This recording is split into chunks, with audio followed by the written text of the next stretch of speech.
just we roll up to Champlain, kind of the pre-tournament ideas, thoughts, or whatever.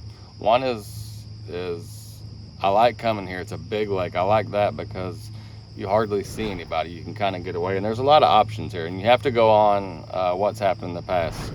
100% smallmouth last year. It seems like, I had a big weight the first day. I think I was in second and had a few largemouth, and then the largemouth kind of petered out, and I just kind of fell back because I didn't have enough smallmouth. So, but looking at the recent, there was a couple of tournaments here. It's the same. Like, guys had big largemouth the first day or two, but the smallmouth have always kind of finished out the race. So, practice-wise, that's what I'm going to do. I'm going to try to focus kind of 2 days on smallmouth and 1 day on largemouth, and just see if I can find that little honey hole. But big lake, you can't come here and say I want to fish the north end one day, the south end one day, and you have to decide on where you're going to fish.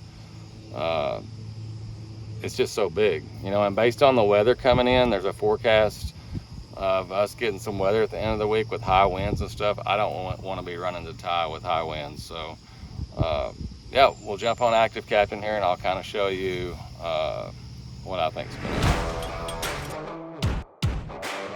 Looking at Champlain here, it doesn't look that big, but it's probably 70, 80 miles, maybe more than that length. And it just doesn't look that big. Just for a little information, it's probably 3 miles, maybe 4 miles wide, just right there. So this is a big lake. This is the inland sea. This is where like 90% of the checks came from last year.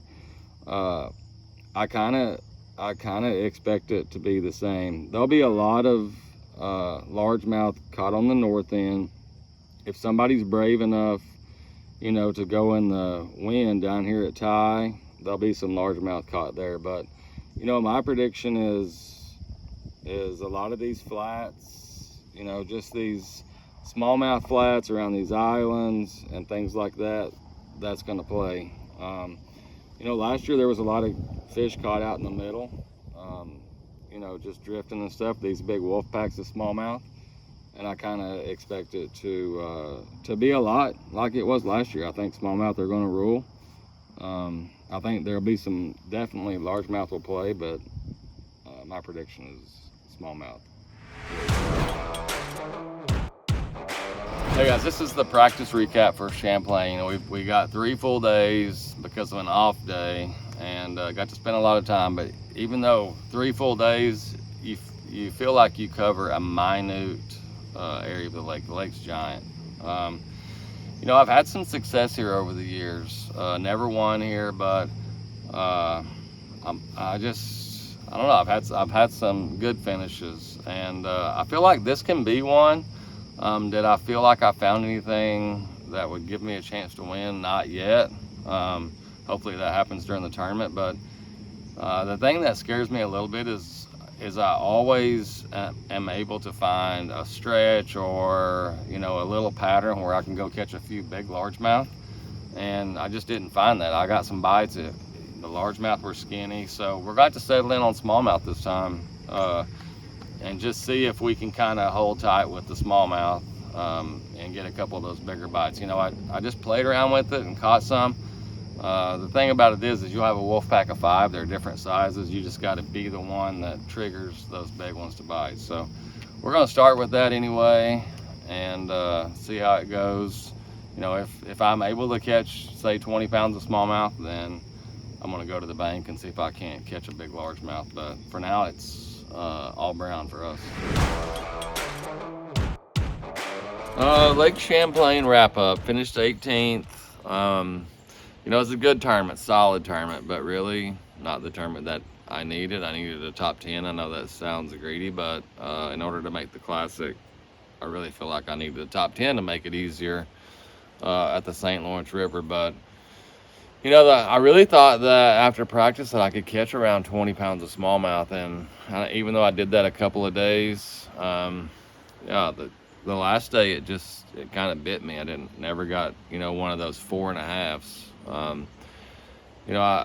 if I had to do over again, I would have spent a little more time largemouth fishing in practice. I just didn't find any concentrations of fish, but all in all, good finish. Got most of them, you know, on live scope, throwing the minnow there.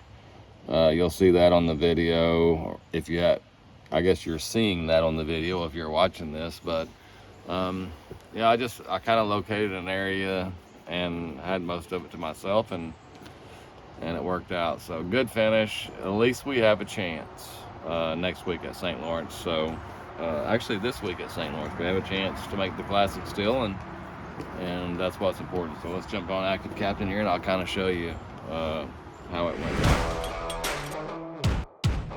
You know, as we talked about it, I mean, Champlain is a giant lake. We literally took off here, you know, and I fished over in the inland sea, and that's like a 20-minute run. It looks like you're just going right across the lake. So it's really big. But you know what I concentrated a lot on were these like deeper flats.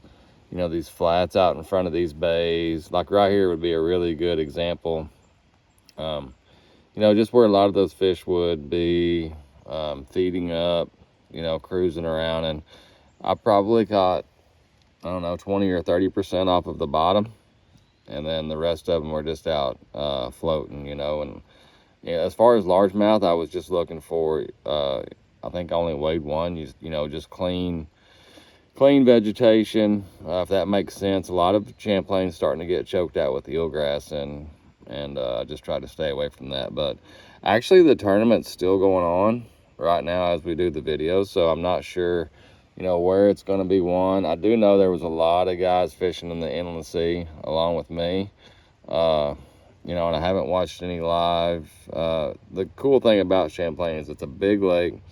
You can do whatever you want to do. If you want largemouth fish shallow, deep, and you can smallmouth fish shallow or deep. So really, you kind of pick your poison on that deal. But the only thing I would say if you're going there is kind of watch the wind and have areas where you can, you know, kind of get out of the wind if it blows like it did in our event, because that definitely affected the outcome of the tournament.